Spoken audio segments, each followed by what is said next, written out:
Saya sebilik dengan gay. Okey. Gila. Saya diploma tahfiz Al-Quran. Saya hafal Quran. 30 juzuk. Habis saya sepatutnya pergi Mesir. Tapi ada gap. Maka saya pergi sebuah universiti tempatan dulu. Dirahsiakan namanya. Sebab ada cerita tak best. Kita nak dengar cerita tak best kan nak tahu nama universiti. Kalau tahu nama universiti tak boleh cerita tak best.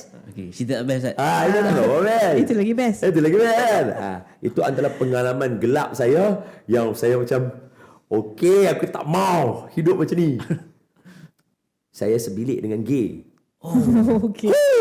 Gila.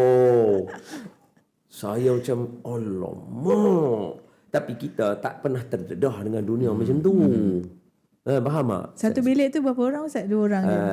Dia ada 4 partition, tapi 3 je occupied.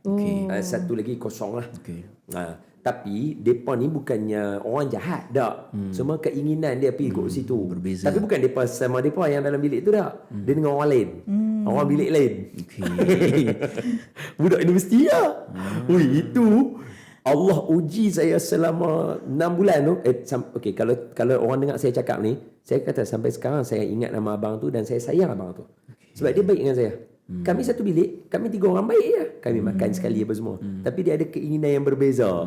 Jadi kita jadi macam uish, awak di sini. Jadi saya tak suka diri saya ketika tu sebab saya tak boleh nak dakwah. Saya penakut. Saya tak berani nak dakwah. Cuma saya hanya boleh berdakwah dengan mengaji Quran saja.